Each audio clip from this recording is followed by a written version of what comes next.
is alive!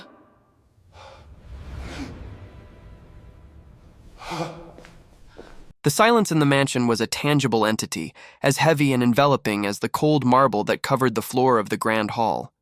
It was not the silence of peace, but that of a sealed history, of wealth accumulated on foundations of absence. Maria, the housekeeper, moved through this atmosphere with an almost spectral efficiency. Her uniform, an opaque and unpretentious gray, felt like a shadow against the house's noisy opulence.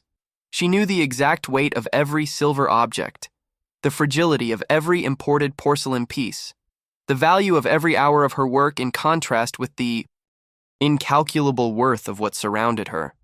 Her existence was that of a professional observer, invisible and silent, detached from the internal dramas of the owners, focused solely on neatness and order. But routine, that fortress of predictability, was about to collapse before a vision too real to be ignored. The object of her morning attention was the great oil portrait, a piece that dominated the main hall. The painting was monumental, framed in carved gilded wood, an emblem of the family's power and lineage. Maria approached it with her cleaning kit. Her task was meticulous, a microfiber. Cloth dampened with a special solution, gentle circular movements to remove the finest dust, then the polishing of the molding's complex ornamentation. The work was almost a ritual, a dance of service that allowed her to unconsciously study the features of the painted man. He was an older man with a well-kept beard and a profile that radiated a silent authority. His eyes, fixed on the room, seemed to judge the passage of time and life in the mansion. He was Elias, the patriarch, the figure whose story of disappearance and presumed death had become the foundational myth of his son, Arthur's life. For Maria, he was just a face, a piece of art, a symbol of a finished history. The polishing process led her to concentrate on the patriarch's face. Her movements, once rhythmic and automatic, slowed as the morning light, filtering through the heavy curtains, fell directly upon the canvas. It was an insignificant detail, a small imperfection in the paint, or perhaps a characteristic feature she had never consciously noted. A tiny, barely perceptible scar above the portrayed man's left eyebrow, a small arc of whitish tissue beneath the shadow of the brow. In that instant, her hand stopped, suspended in the air, a few centimeters from the painting. The cessation of her activity was not a decision, it was a physical shock, a short circuit in her mind. Maria could only see her own distorted reflection in the portrait's protective glass, a face that shifted from empty concentration to a mask of silent astonishment and terror. Her body went rigid, every muscle taut with instant comprehension. The cloth, now useless, slid from her hand, falling onto the marble floor with a dull, surprisingly loud sound that echoed in the room's habitual silence. Her gaze did not move from the scar. She no longer saw the painting, but the vivid memory that imperfection had unearthed. In an instant, the wall between her professional life and her second life, that of the asylum, crumbled. A flurry of images superimposed in her mind. It was a violent confrontation of scenarios and realities. On one side, the imposing grandeur of the mansion, the portrait of a man believed deceased and glorified by art. On the other, the asylum Silent Hope, Esperanza Silenciosa, a place of monotonous corridors, fluorescent light, and the persistent smell of old age and disinfectant. And in that asylum, in a quiet corner sitting in a worn armchair, was the other man. The man Maria tended to twice a week, with scarce white hair, his body stooped by age, but with the same aristocratic profile and, crucially, the same minute distinctive scar above his left eyebrow. There was no room for error, no possibility of a simple coincidence. The image of the asylum man, Elias, was the aged, stripped image of the patriarch in the portrait. The family's official story, their mourning, their life built on a loss, was a colossal lie, or worse, a carefully guarded secret. Maria turned abruptly, her breath caught in her throat. Her body was trembling, not from fear, but from the magnitude of the truth that had struck her. Her lips pressed together to prevent any exclamation. She knew that a simple cry of surprise would endanger her employment and, perhaps, her own safety. Her brain processed the urgency. She held information capable of dismantling her employer's life and revealing a truth the city's elite considered buried. Her eyes were wide open, fixed on the door leading to the rest of the house, to the day's routine beginning. It was time to make a momentous decision, to keep silent and preserve her anonymity, or to speak and expose the secret. Morality, duty, and silent indignation at the deception pushed her forward. The cleaner was transformed in that instant into the bearer of an explosive truth. She knew the news had to be delivered in the most direct and impactful way, leaving no room for doubt. The man everyone believed dead, the symbol of absence in that portrait, was alive, and she, the invisible woman, had seen him in a humble asylum. The urgency was consuming her inside. The clocks ticking in the hall, a barely perceptible sound, marked the relentless rhythm of life in the mansion. It was the counterpoint to Maria's internal storm. Her body still reverberated with the shock of the discovery, but her instinct for self-preservation, forged in years of silent service, forced her to retrieve the fallen cloth and resume the appearance of her labor. However, her mind was a whirlwind, and the urgency to share the truth was a physical pressure pushing her toward action. She knew every minute of silence was 1 minute more of the perpetuation of the farce. She was not a heroine, but a woman who had accidentally stumbled upon a secret she could not carry. Alone, a moral burden too heavy for her gray uniform. The target of her imminent confrontation was Arthur, the heir and current lord of the mansion. His appearance was punctual, as always, descending the grand marble staircase with a precision that matched the material's coldness. Arthur was the epitome of composure, a man who had molded himself to fit the void left by his father. His perfectly tailored suit was an armor. His face, marked by concentration on the documents he reviewed as he walked, reflected the calculated and resolved life he had inherited. He was a man defined by order and absence, accustomed to a life where tragedies like his father's supposed death were filed away, resolved, and converted into the engine of his own ambition. For Arthur, the past was a closed story, his life, a product of the immovable truth of loss. Any alteration to this order was a personal affront. Maria waited. She positioned herself strategically near the place where the patriarch's portrait dominated the wall, and also near the breakfast table where Arthur would serve himself coffee. When Arthur entered the main hall, his attention was on a financial report. Maria moved, violating the unwritten rule of invisibility. She broke Arthur's line of sight in a way that was impossible to ignore, but her action lacked a voice. She was trembling slightly. Her hands, usually steady in handling delicate objects, now flailed in the air with pure, silent desperation. She couldn't speak. Immediately, she knew the first word would be the detonation. Her urgency was transmitted through abrupt gestures and a gaze that pleaded for comprehension. Arthur looked up, visibly annoyed by the intrusion into his bubble of concentration. He saw Maria, out of place, with a face that reflected an intense and inappropriate emotion for her position. His expression hardened. The heir hated interruptions, especially those that came from the servitude and promised drama. Maria, however, did not back down. Her eyes, fixed and laden with disbelief, moved rapidly, pointing at the portrait with a trembling finger and then toward herself. It was a silent declaration. "Look at this man. I know him." Then she gestured with her hand, pointing towards a distant place, and an unequivocal gesture of life, indicating that the man in the painting was somewhere else, alive. Arthur responded with a gesture of disdain. His chin lifted slightly, his brow furrowed. His mind quickly searched for the cause of what he considered a delusion. Overwork? Disrespect? He made a motion with his head, an imperious signal for her to return to her task, to return to the invisibility that defined her existence. In the house. For him, the idea that his father, the man on whose unofficial funeral his inheritance was founded, was alive, was an offense to his intelligence and to family memory. It was the logical resistance of someone who had invested years of his life in accepting a painful truth. But Maria was not a woman of delusions. The need for the truth to come to light made her unyielding. Her free hand swiftly went to her uniform pocket.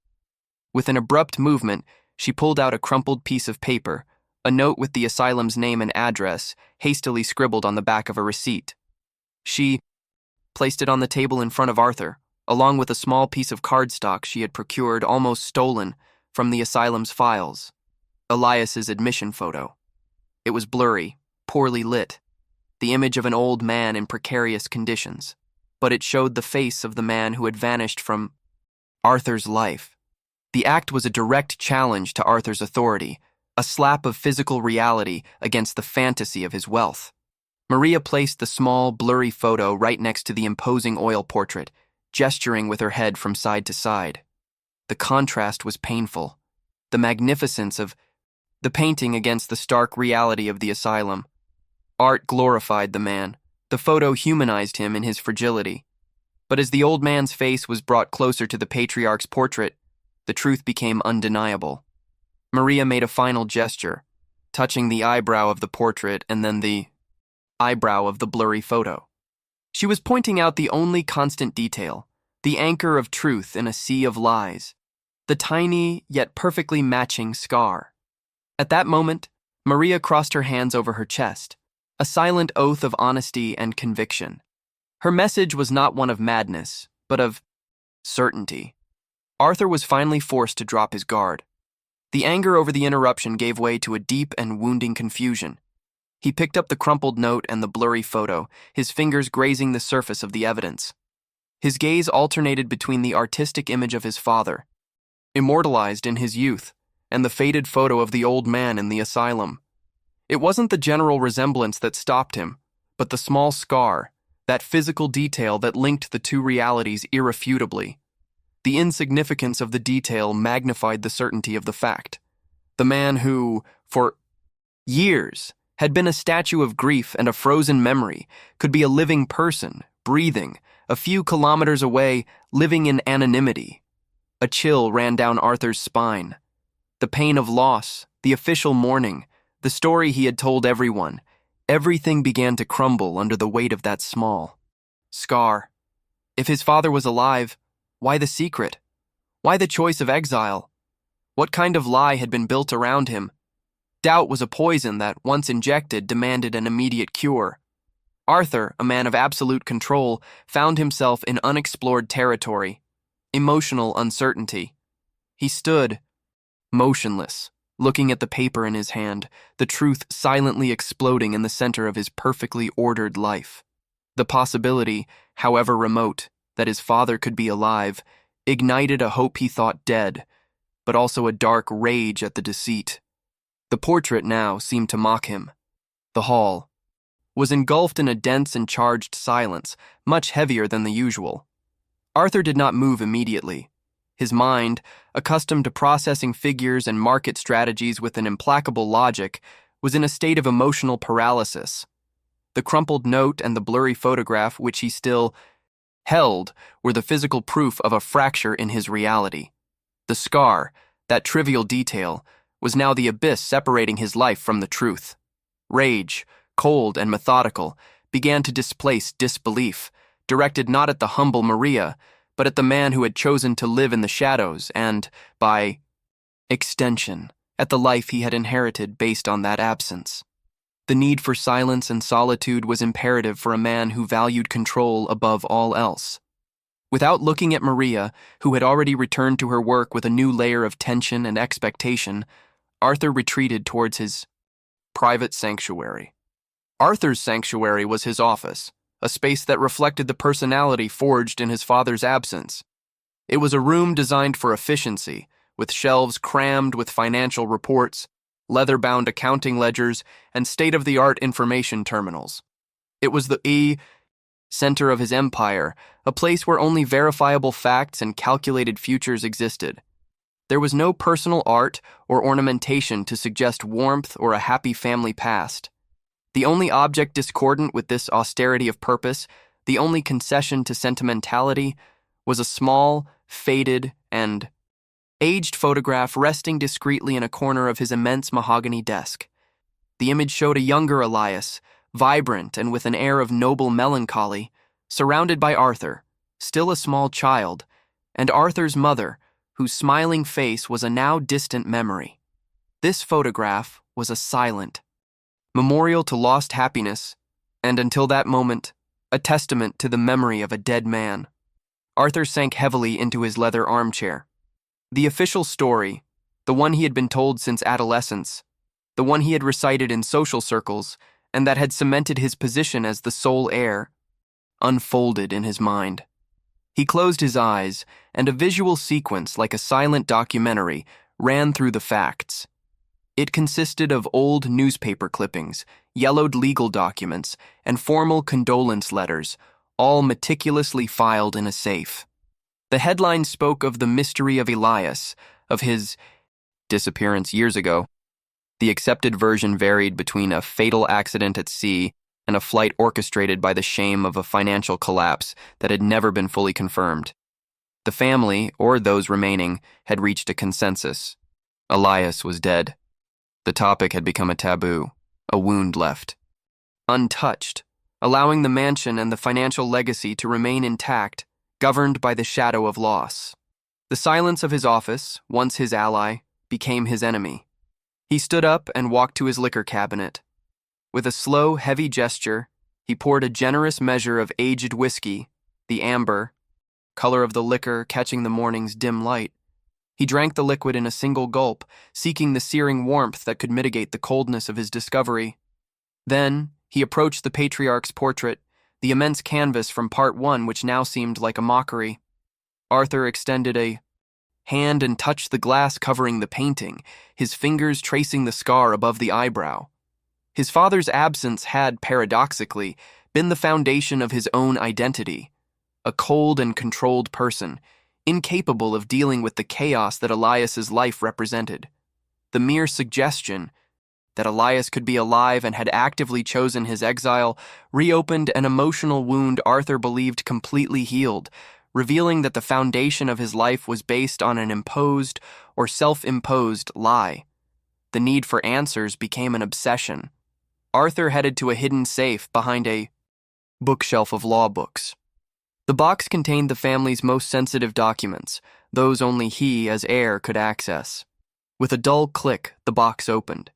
He found the documents related to his father's estate. Among financial reports and property titles, Arthur discovered a set of Elias's personal bank statements, dating from long after his supposed disappearance. The amounts were small, derisory for the family's fortune, but the pattern was consistent and regular. They were monthly transfers, continuous until the previous month. The recipient was a vague entity. Silent Foundation, a little-known charitable organization that operated a network of discreet nursing homes. The clue was obvious, a trail of financial breadcrumbs left by a man trying to erase himself from the map, but who needed to defray the costs of his own disappearance. Arthur felt a surge of adrenaline, no longer from rage, but from the thrill of the hunt. His father hadn't vanished. He had been paying for his own anonymity for years. Arthur turned on his desk lamp. The light, more intense than the soft morning illumination, created dramatic shadows on his face, a reflection of his determination. The internal conflict was over. Doubt had dissolved, replaced by an urgent and inescapable need to know the truth behind the truth. It wasn't just about finding his father, but about understanding the monumental deceit that had been orchestrated. He took Maria's crumpled note, which contained the asylum's name, and compared it with the records of the Silent Foundation. The connection was undeniable. Arthur rose from his chair with a quick, resolute movement. The formality of his suit contrasted with the impulsiveness of his action. He put on a travel coat, grabbed his car keys, and left the office without a word, leaving the papers scattered on the desk. The investigation had to be personal, immediate, and totally secret. The path to the asylum was not just a geographical journey, it was an immersion into the past that had been stolen from him, and Arthur was determined to face what he found at the end of the road. The mansion, with its cold opulence, was abandoned to its silence, while the heir raced onto the highway, following the trail of a ghost who turned out to be flesh and blood. The mansion, That monument to unbreakable order and a resolved past was left behind, enveloped in the first gray shadows of dawn.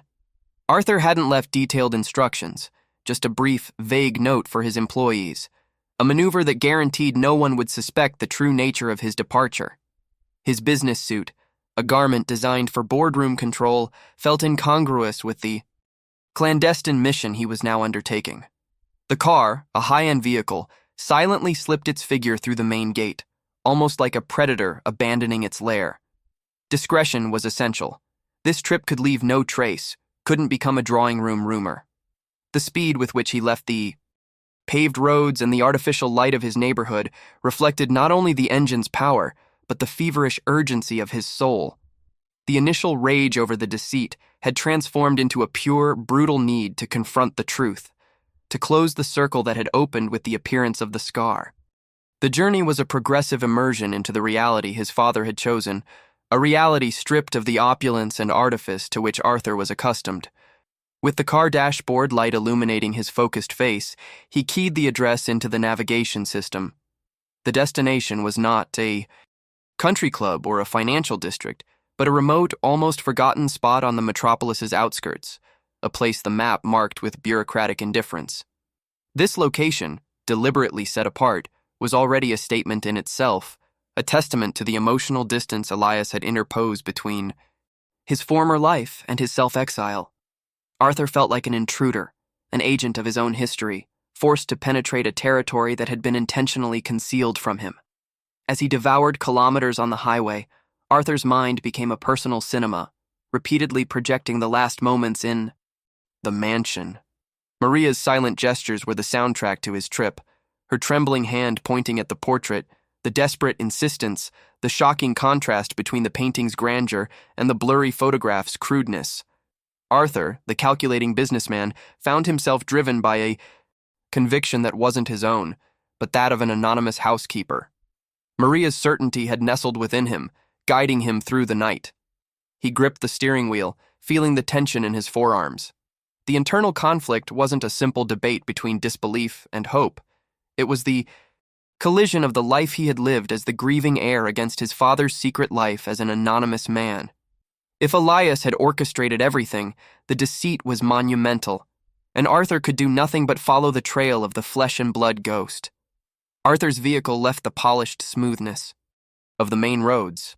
The city lights, once a brilliant tapestry of power and activity, quickly faded, replaced by the morning fog creeping from the fields and the deep darkness of a rural area. The secondary road, pothole-ridden and poorly maintained, forced Arthur to slow down and concentrate his full attention on the path. The tall glass and steel buildings gave way to dilapidated farms, abandoned warehouses, and dense, silent woods. The change in scenery was a mirror of his emotional journey, from the armored security of wealth to the exposed vulnerability of a difficult truth. The sense of abandonment and desolation in the surroundings harmonized with Arthur's mood. The road was a funnel leading him to a place where the rules of his world didn't apply. The asylum, the final destination, was at the end of a route few would want to take. Finally, as the darkness gave way to the first cold, gray light of dawn, Arthur found it. A small, worn metal plaque, barely visible among the neglected vegetation, announced, "Silent Hope Asylum, Asilo Esperanza Silenciosa." The name, with its promise of peace and solace, contrasted brutally with the building's appearance. It was an old structure, with exposed brick and peeling paint, with a functional and melancholic architecture, more like a decommissioned military barracks than a retirement home. The windows were tall and barred, the front garden austere and flowerless. Arthur pulled the car over, the engine cut out, and the silence returned, this time amplified by the rural setting. His presence, with the luxury car in such a desolate environment, was an anachronism. He observed the facade, cold and worn by time, swallowing heavily. He had reached the threshold of the secret. His heart was pounding with a mixture of anticipation and dread. He knew that by crossing the threshold of silent hope, his life and the memory of his father would change forever. The truth was just behind that modest door, waiting for him. The engine had quieted, leaving Arthur in a sonic void, broken only by the occasional whisper of the rural wind. The silent Hope Asylum loomed before him, an austere brick structure that defied its optimistic name. The grayish light of dawn mercilessly exposed the wear of the years, the peeling paint, the superficial cracks in the wall, the wire of an old, rusted clothesline. The contrast, with the marble perfection of his mansion, was a visual shock. Arthur took a moment to move, a businessman accustomed to doors opening at his approach, now facing an anonymous entrance that held the greatest enigma of his life. Finally, he opened the car door. The metallic sound briefly resonated, and he stood up. He walked toward the entrance with a mixture of inherited arrogance and newfound vulnerability. The confrontation was no longer with a painting or a document, but with a place, a silent witness to his father's hidden life. Upon crossing the threshold, the assault was sensorial. The air inside the lobby was neither cold nor warm. It was institutional, dense with the persistent aroma of industrial disinfectants and a faint fragrance of old cleaning products, a mix that evoked the forced sterility of hospitals and old age. This scent, utterly foreign to the ebony and leather, perfume of his office, was the first indication of how radical Elias's life change had been. The lobby itself was small and functional, a linoleum floor polished to an opaque sheen, walls of a pale green color that had seen better days, and a row of hard plastic chairs designed for the discomfort of waiting. Arthur, dressed in his high-end suit, felt like an out-of-place element, an intruder from a parallel universe of luxury and comfort. He approached the reception desk, a low, laminated wood block, behind which a woman, with the neutral, tired face of one who handles the bureaucracy of daily sadness, gave him emotionless attention. Arthur, attempting to regain his lost control, immediately adopted his role as an impatient businessman. He spoke with the concise formality of one who has no time for circumlocution, but without revealing his connection. He presented the small, blurry card Maria had given him, the only tangible proof of Elias's existence, and asked to see the resident with that name. The receptionist, unperturbed by the visitor's elegance, manipulated the files with an exasperating slowness, as if time moved differently in this place. Finally, her fingers found the correct paper. Arthur leaned slightly, forced to lower himself to the asylum's scale. He saw the faded writing, the name, Elias, written in an old registry, the first official indication, outside of his own bank statements, that his father was there. The receptionist called a nurse, an older woman with measured movements and a pair of wise, weary eyes that seemed to have witnessed too many stories without happy endings. She approached Arthur, without greeting, with only a nod that invited him to follow her. She made a subtle but firm gesture for silence with her hand, reinforcing the solemn atmosphere of the place. The asylum was not a place for questions or loud noises. It was a kingdom of silence and forced patience. Arthur immediately felt subjected to the protocol, a humiliating experience for someone accustomed to dictating the rules. He prepared to follow the nurse down the corridors, leaving behind the lobby and the last trace of his outside life. The path became an immersion into monotony. The hallways were narrow and seemed endless, a succession of identical corridors illuminated by fluorescent lights that occasionally flickered with a dull hum. The linoleum floor, perfectly polished, echoed beneath Arthur's shoes, a sound too loud in the silence that reigned there. The air, dense and heavy, was interrupted only by the faint sound of a distant television or a dry cough. Arthur glanced briefly at the figures seated in wheelchairs or on benches against the wall. Elderly people with distant looks, some sleeping with their heads resting on their chests, others simply staring into the void with a disturbing stillness. Each face was a reminder of human vulnerability, and the suspense grew with every numbered door they passed. Each room was a possibility of encounter, and the fear of what he would find, mixed with contained rage, became almost unbearable. Finally, the nurse stopped. They were at the end of a particularly long and silent corridor. The door in front of them was simple, with a layer of peeling paint and a room number. Engraved on a small metal plaque, 212. The number, worn by time and use, represented Elias's place in the world, an anonymous digit. The nurse turned to Arthur, her eyes conveying a mixture of professional pity and a curiosity she dared not express. Her gesture was eloquent. Here it is, with a dramatic slowness that Arthur felt in every fiber of his being. The nurse opened the door only a few centimeters, just enough to slip her body through. Then, she gestured with her hand for Arthur to enter and immediately closed the door. The silence of the corridor was restored. Arthur was left, alone, on the threshold, with the partial darkness of the room and the figure inside waiting for him. His heart pounded a dull rhythm in his chest, a drum announcing the end of a long search and the beginning of an uncertain truth. The truth was within reach, behind a simple push of the door, but the weight of the history he was about to unearth stopped him for an instant. Arthur hesitated for an instant on the threshold, his hand suspended over the cold wood of the door. It was the point of no return. Behind him lay the certainty of the institutional corridor. Ahead, total uncertainty, the figure of a man who had been a ghost and was now flesh and blood. The weight of history, his own and his father's, was concentrated in the simple act of pushing. Finally, with a firm and resolute movement, he opened the door and slipped into the room. The sound of the closing, a soft but definitive click, sealed the encounter, cutting the link with the outside world and with the past he knew. The atmosphere of Cubicle 212 was a new brutal contrast. The room was tiny, barely enough to house the essentials: a narrow hospital bed, a small metal wardrobe, and a cluttered side table. There were no personal photographs, no books, no objects suggesting the opulent life or the voracious intellect Elias had possessed. The only source of sound was an antique transistor radio placed on the windowsill, emitting a low, melancholy classical melody, a silent requiem for a past life. The light, filtering through the window, was dim, revealing dust motes dancing slowly in the dense, tranquil air. The environment was one of austere peace, not misery, but deliberate choice, a voluntary denial of all possession. Arthur took a deep breath, trying to assimilate the smell of cleanliness, old wood, and something indefinably tranquil.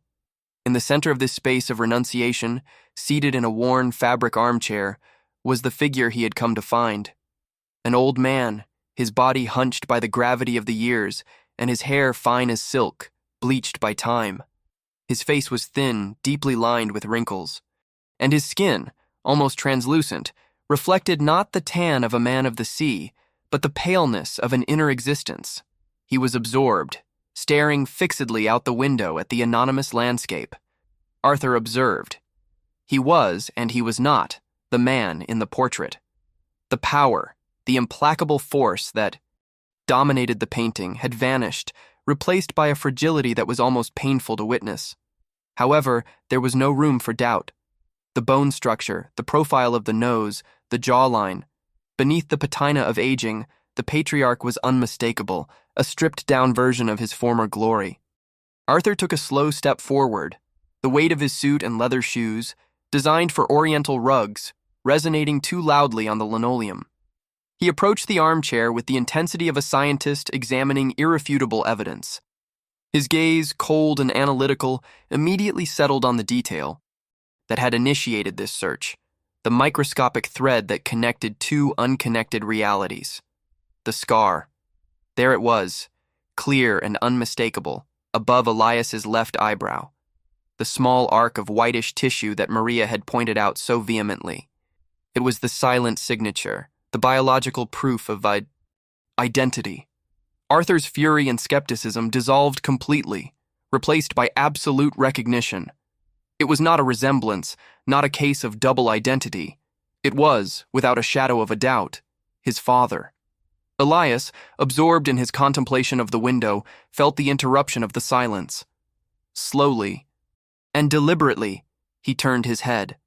His eyes, now old and somewhat cloudy from the passage of time, met Arthur's, fixed and filled with overwhelming intensity. The moment was total. The silence that followed the crossing of gazes was more eloquent than any cry or explanation. Arthur remained, paralyzed, unable to articulate the torrent of questions, the rage over the lie, or the pain of revived loss. Elias, for his part, showed no surprise, no terror at being discovered, No hint of joy at the reunion.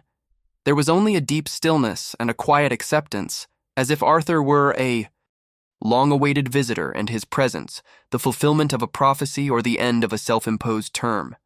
His gaze was one of recognition, of a deep knowledge of his son, but devoid of the emotional charge Arthur expected. Arthur allowed himself a visual sweep of the rest of the room. There were no photos, no gifts, no trace of his mother, the mansion, or the life he had abandoned. His father's figure, hunched, his face calmed by resignation, represented the antithesis of the life Arthur had inherited. Control, wealth, status. The man Arthur believed dead was alive, but he had chosen social death, total anonymity, dispossession. This was not suffering, it was penance, or a type of self-imposed peace that required a monumental sacrifice. Arthur's emotion was a brutal struggle, a tug-of-war between the icy rage over the lie that had defined his life and an overwhelming pang of sadness for the solitude his father had chosen. Why this exile? What could justify this total abandonment, this absolute denial of his legacy and his son? The portrait in the mansion seemed a cruel mockery compared to the austere reality before him. The truth was more complex and more painful than Arthur had imagined. The enigma of Elias's self-exile became Arthur's sole driving force.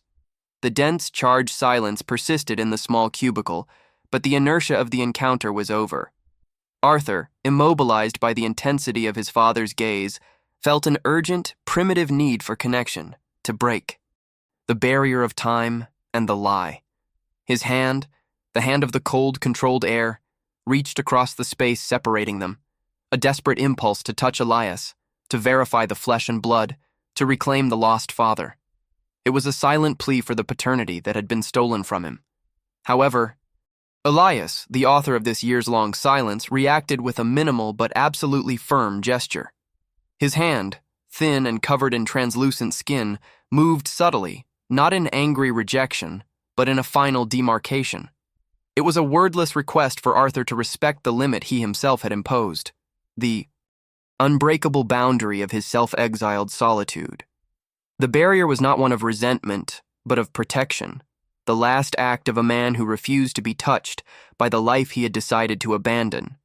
Faced with his father's silent refusal, Arthur halted his advance, the impulse for reconnection crashing against Elias's iron will. The frustration and contained rage resurfaced, but the old man made a slow, deliberate movement that stopped them. Elias's gaze shifted for the first time from his son's face, focusing on an object that went unnoticed in the darkest corner of the room. A dark wooden box, worn and tied with old twine, placed discreetly beneath the side table.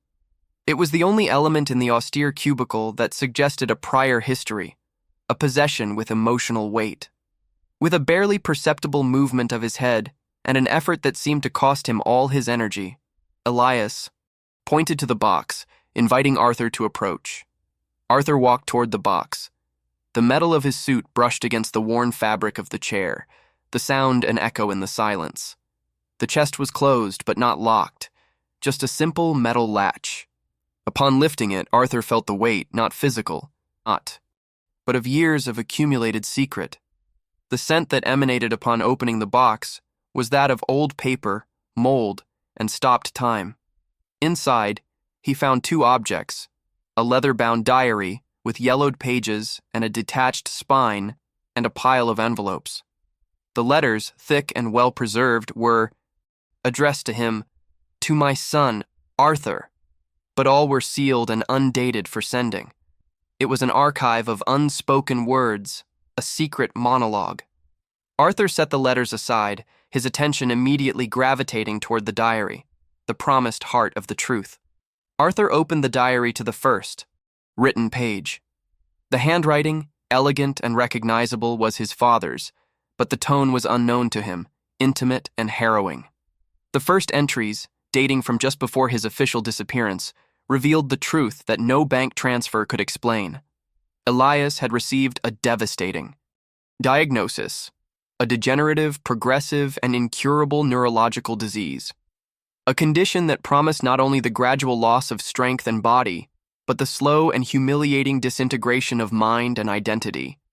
Elias's prose did not focus on the fear of death, but on the terror of the process of decay, the prospect of becoming a burden, a suffering shadow that would eclipse his family's life, especially that of his son Arthur, already marked by paternal rigor. The reading became a silent, illuminating torture. Arthur flipped the pages, his eyes scanning the words his father never had the courage to speak. The most poignant entries detailed the justification for his monumental decision.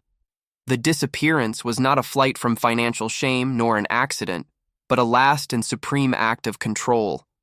Elias wrote that he chose social death, exile, so his family could remember him as the strong man in the portrait, the patriarch, and not as the victim wasting away in bed. Arthur read a sentence that struck him with the force of a revelation. I chose to die so they could live without the shadow of a tragedy. The sacrifice was immense. He had exchanged the love and comfort of his own for personal dignity. As he progressed through the diary, Arthur discovered the painful irony of Elias's exile. The last pages contained small newspaper clippings, carefully glued alongside Elias's thoughts. They were news, press notes, and articles related to Arthur's business career, discreet. Records of his corporate achievements, tracking his rise in the elite, even a brief obituary for his mother. Elias had continued to be a father, but in the shadows, a silent spectator of the life he had decided to abandon. He had financed his own seclusion, not to hide, but so he could observe from a distance, maintaining an anonymous paternal connection, watching over his son's progress. Arthur's rage, the icy rage over the deceit, completely vanished. He slumped onto the chair next to his father's armchair, his shoulders shaking under the weight of comprehension. There was no fraud, only sacrificial love, a choice taken to the extreme to protect his son's memory and future. The coldness of the father in the portrait was, in reality, a force for self-denial. The magnitude of the sacrifice, the immense solitude Elias had endured for years for an idea of dignity, was overwhelming. Arthur no longer saw a father's ghost, but a man who had chosen a destiny worse than death to preserve an illusion. The cleaner Maria had not been a traitor, but the messenger of a protective truth, the key to an enigma of love. Arthur looked back at his father. Elias's austere peace took on a new meaning, not of resignation, but of fulfillment. He set the diary aside, closing the book of truth. The confrontation was over. There were no questions to ask, only acceptance to offer. He extended his hand once more, not to demand, but to honor the sacrifice. His hand reached Elias's, now inert, and held it firmly. This time, Elias did not withdraw. His eyes, previously distant, fixed on Arthur's, and a pang of relief or forgiveness, the first clear emotion on his face, passed through them. The handshake was a silent reconciliation, the absolution of the lie, a moment of paternal connection, and mutual understanding that needed no words, an oath that the sacrifice had not been in vain. The handshake between Arthur and Elias was the endpoint of a decade of lies. It was a physical contact that transcended words, a mutual understanding sealed in an instant of profound silence. Arthur rose. Slowly, the weight of his body relieved by the newfound truth. The rage had completely consumed itself, leaving only an overwhelming respect for his father's choice. Arthur looked at Elias's face, now without the veil of mystery, and understood. The exile was not a punishment, but the peace Elias had sought so hard. The heir, the calculating businessman, understood that his role now was not to judge or rescue, but to honor the sacrifice. There would be no pleas to return to the mansion, no attempt to break the barrier of his self-imposed dignity. Arthur knelt gently beside the worn armchair, bowing his head in a deep, solemn nod. It was a silent oath. Elias's secret would be kept, his legacy of sacrificial love honored. The farewell was as austere as the reunion. Arthur stood up, his figure in the impeccable suit contrasting with the humility of the surroundings. Elias, exhausted but visibly at peace from the revelation and his son's acceptance, returned a faint nod, accompanied by the first sign of what seemed to be a genuine smile. Arthur walked toward the door, the dark wooden box with the diary and unpublished letters tucked under his arm, the only luggage from his mission. Before leaving, he turned to look at his father one last time. Elias had returned to his contemplation of the window, a figure of light and shadow, a point of absolute stillness. It was a definitive farewell, without tears or empty promises, but an act of profound acceptance and respect for the choice of the man who had been a ghost and was now simply his father, alive but self-exiled. The journey back to the mansion was a completely different experience from the feverish desperation of the nighttime passage. The sun was already high, bathing the road with a morning light that seemed to erase the shadows of the past. Arthur drove with a newfound serenity. The urgency had disappeared, replaced by the heavy but quiet responsibility of being the guardian of the truth. The heaviness of the lie he had carried for years was released, and although the revelation was painful, it was also liberating. Arthur was no longer the cold heir who had feared chaos. Now he was a son who understood the immensity of his father's love. The life awaiting him in the mansion, with its order and wealth, would no longer feel like a posthumous trophy, but as a legacy to care for. Upon arriving at the mansion, the contrast between the opulence and the asylum's austerity was more palpable than ever. Arthur entered silently. He found Maria in the main hall, immersed in routine cleaning, her modest figure now carrying a silent expectation. She looked up, her eyes fixed on Arthur's face, searching for a sign. Arthur walked toward her. The gesture was gentle and unhurried. He took out an envelope with a sum of money that far exceeded her wages, an attempt to compensate for the moral burden she had carried. Maria, true to her character of service, rejected the envelope with a soft shake of her head. Material reward was not what she sought. Her only need was the confirmation of the truth. Arthur nodded, understanding that Maria's integrity was more valuable than money. Then, his eyes turned to the enormous portrait of Elias, which still dominated the room, the symbol of the frozen lie. Arthur approached the wall, and with a physical effort, he unhooked the heavy painting. His hands moved the artwork, turning it so that the patriarch's face, the scar above the eyebrow, was facing the mansion wall. With that simple act, the icon of absence and the lie became a shared secret, an intimate and silent memory. Arthur smiled slightly at Maria, a glimpse of warmth he had never shown her before, a tacit code that said, "I understood. The truth is safe." Maria, seeing the portrait facing the wall and Arthur's complicit smile, understood that her mission was complete. She returned, his smile relieved. The tension of the revelation dissolved in that mutual gesture. Arthur walked toward his desk. The empty space left by the portrait on the wall was a hole in the official story, a space for the new beginning.